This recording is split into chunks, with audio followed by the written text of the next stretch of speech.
नमस्कार विद्यार्थी मित्रांनो, तुम्हा सर्वांचा मिस्टर प्रोफेसर या यूट्यूब चॅनलवर मी स्वागत करतो. This is your video number 20 and we discussing the previous year questions from the chapter of solutions. एनर्जीच्या कॉन्सेप्टवर अगेन. ओके, जर पहिला जर एक्झाम्पल बघितलं तर तुम्ही 2020, 2021 आणि 2023ला म्हणजे इतका महत्त्वाचा क्वेश्चन आहे आणि इझी आहे. ओके, जस्ट कंडिशन्स त्यांनी सांगितलेलं अप्लाय करून कॅल्क्युलेशन्स करायचे. And second one is again simple, म्हणजे and second one is from the Maharashtra SAT 2023. Spring constant find out करायचा आहे. ओके, त्यांनी ज्या काय टर्म्स दिल्या त्या टर्म्समध्ये फिजिकल क्वांटिटीज करा, रिप्लेस करा आणि you will get the solution. बघा, आपण पहिला न्यूमेरिकल बघूया.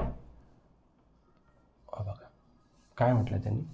ए body executing a linear SHM, it's potential energy at a displacement x and y are even x displacement E1, y डिस्प्लेसमेंटवर E2 respectively. It's potential energy at displacement x plus y will be. एकदम simple. A body is performing executing SHM. Okay, consider it is a mean position, equilibrium position. Okay, at a x displacement, okay, having energy E1, at y displacement having energy E2. Okay, and they are asking a potential energy at a displacement x plus y. Okay, potential energy चा general formula half k डिस्प्लेसमेंटचा square. त्यांनी आपल्याला कोणता displacement सांगितलं, x plus Y whole square. इथं लक्षात की x एवढ्या डिस्प्लेसमेंटवर पोटेन्शियल एनर्जी E1 आहे, y एवढ्या डिस्प्लेसमेंटवर पोटेन्शियल एनर्जी E2 आहे. Okay, and they are asking to find the potential energy at a displacement x plus Y. General formula for potential energy half k displacement square. म्हणजे आपल्याला potential energy at displacement x plus वायवर जर find out करायचं असेल, बघा half k तर objective constant आहे, काही प्रॉब्लेम नाही. म्हणजे x आणि y ची व्हॅल्यू तुम्हाला फाइंड आउट करावं लागतं. बघा, potential energy at displacement x वर म्हणजेच half k x square. Okay, इथं तुम्ही x फाइंड आउट करू शकता. आपल्याला x आणि y पाहिजे ना, इथं तुम्ही x फाइंड आउट करू शकता. बघा 2E1 अपॉन k, इकडे झाला x स्क्वेअर, आपल्याला पाहिजे x, therefore taking square root on both side. Same with the y will be square root of 2E2 divided by k. This is the value of y. इथे लक्षात, x डिस्प्लेसमेंटवर energy potential energy फॉर्म्युल्यानुसार half k x square होते. मग इथनं जर x find out केला तर सेम y ची व्हॅल्यू असं येणार, फक्त y च्या वेळेस एनर्जी E2 होती आणि k तर काय झाला, आर्बिट्ररी कॉन्स्टंट. आता या x y च्या व्हॅल्यू आपण याच्यात पुट करू.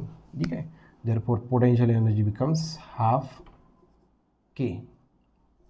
ठीक आहे, x ची व्हॅल्यू आहे 2E1 upon k square route.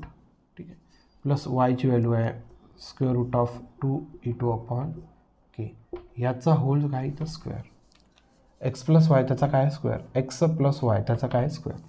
ए स्क्वेअर प्लस बी स्क्वेअरचा फॉर्म्युला k/2 a स्क्वेअर. याचा जर स्क्वेअर केला तर काय शिल्लक राहिला 2E1 upon k plus B square. याचा जर स्क्वेअर केला तर काय शिल्लक राहिला 2E2 upon k plus 2 times a into B. ठीक आहे, म्हणजे स्क्वेअर रूट ऑफ आपण एकत्र घेऊ according to the laws of indices. 2E1 upon k into 2E2 upon k. इथं लक्षात येतात दोन गोष्टीला एकत्र घेतला, square root of a into square root of b. याला मी square root of a into B लिहू शकतो according to the laws of indices. त्याच्यामुळे दोन्ही एकत्र घेतलं मी. चला, काही हरकत नाही. आता बघा, सिम्प्लिफाय करा k/2. ठीक आहे, 2E1 अपॉन k इथे सिम्प्लिफाय करू, प्लस 2E2 अपॉन k. चला, प्लस 2. बघा आता k into k square. k square जर रूटच्या बाहेर आला तर काय शिल्लक राहिला k. 2 इंटू 2 4. 4 जर याच्या बाहेर झाला तर काय शिल्लक राहिला 2. म्हणजे आतमध्ये काय शिल्लक राहिला, फक्त बघा k गेला 2 गेला, म्हणजे E1 E2. हे तर लक्षात. आता बघा 2/k सर्व याच्यातून काय निघाला कॉन्स्टंट k/2. 2/k काय निघाला कॉन्स्टंट. शिल्लक किती राहिला E1. इथं किती शिल्लक राहिला E2. इथं 2 times square root of E1 E2. इथं लक्षात बघा, k 2 गेट कॅन्सल. शिल्लक काय झालं तुमच्याकडं E1 plus E2 plus 2 times root of E1 root of E2 असंही लिहू शकतो आपण. याच्यावरून इकडे जाऊ शकतो तर इकडून इकडे येऊ शकतो. ठीक आहे, म्हणजे square root of A into B laws of इंडक्टन्सला स्प्लिट केल्यावर असं लिहू शकतो बघा. ही झाली तुमची potential energy at a distance X plus Y. परंतु या फॉर्मॅटमध्ये ऑप्शन आहे का ते चेक कर. कोणत्याच फॉर्म्युला तुम्हाला त्याचा ऑप्शन दिसत नाही. परंतु बघा यालाच तुम्ही असं लिहू शकता root of E1 plus root of E2 त्याचा whole square.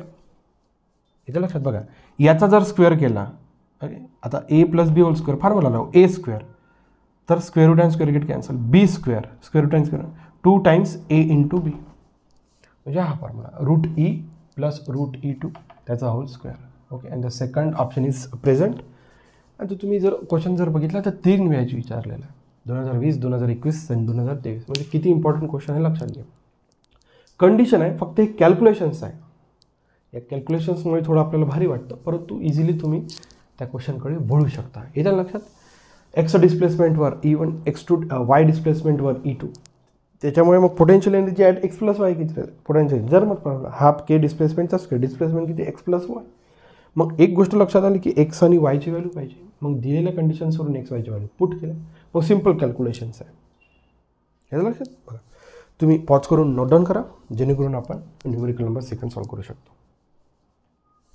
Lodge of inductance या 8वीतल्या गोष्टी याही तुम्हाला इथं कामी पडतात. बघा आता न्यूमेरिकल नंबर सेकंडकडे आपण वळूया.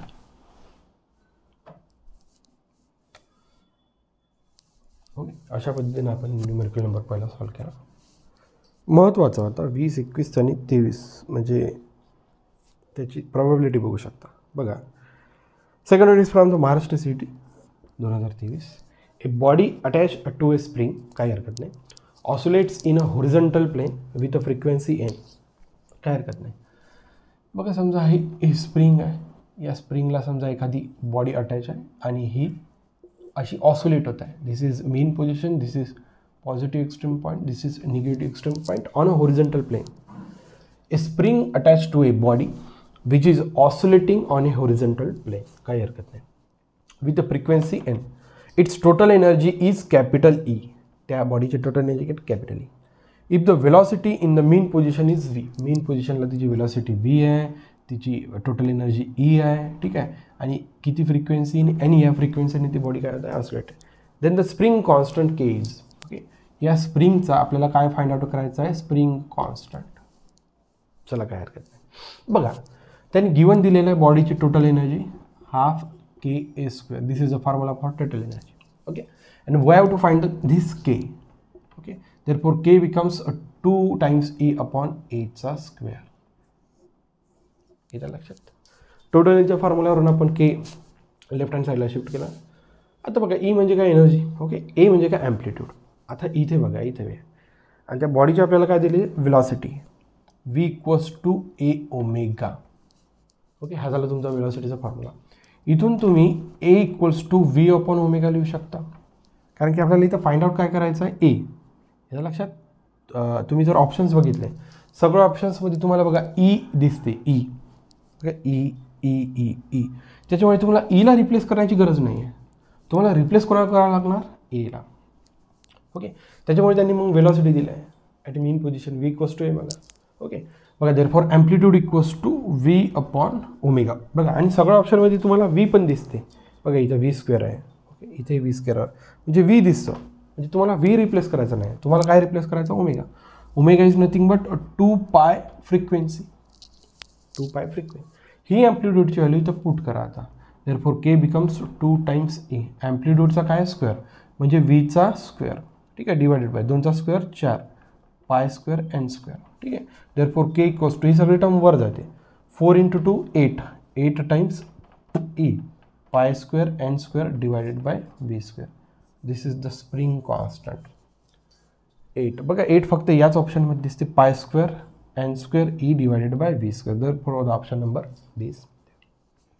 The question is from the Maharashtra city 2023. Simple होता. Total energy formula K constant find out केला. ई मला सबस्टिट्यूट करायचं नाही कारण तुम्ही ऑप्शनमध्ये बघितलं ऑप्शनमध्ये काय ई आहे ठीक आहे. सबस्टिट्यूट काय करायचा ए वेलॉसिटीच्या फॉर्म्युल्यानुसार V equals to A omega म्हणजे मला व्हॅल्यू फाइंड आउट करायची एच त्याच्यामुळे ए मी एका साईडला ठेवलं व्ही अपॉन ओमेगा. आता परत एक गोष्ट आली की काय सबस्टिट्यूट करायचं. ओके, कोणाला रिप्लेस करायचा. मी व्हीला रिप्लेस नाही करू शकत कारण की व्ही ऑलरेडी मला कुठे ना कुठे दिसतो. म्हणजे मला रिप्लेस कोणा करावं लागणार, ओमेगा. ठीक आहे, ओमेगाला आता मी ओमेगा इक्वल्स टू 2π आपण कॅपिटल टी पण लिहू शकलो असतो, परंतु मला इथं टाईम पिरियडचा कुठंच उल्लेख नाही केला. उल्लेख केला तो फ्रिक्वेन्सीचा. म्हणून मी omega equals to 2π into N लिहिलं, म्हणजे frequency in terms of frequency घेतलं. बस ती व्हॅल्यू इथं नेऊन पुट केली अँड आन्सर. याच्या लक्षात का बरं कोणाला रिप्लेस करायचं कोणाला ठेवायचं हे ऑप्शन पाहून आपल्याला समजत येतं. याच्या लक्षात. ओके, आणि त्यांनी काय दिलेलं आहे, टाईम पिरियड नव्हता म्हणून मी ओमेगाला टाईम पिरियडमध्ये कन्वर्टच नाही करणार, फ्रिक्वेन्सी होती म्हणून फ्रिक्वेन्सी घेतलं. ओके, जर तुम्हाला आपला जर उपक्रम जर आवडत चालला सर तर नक्कीच लाईक शेअर सबस्क्राईब करायला विसरू नका. So thank you for watching. See in the next video.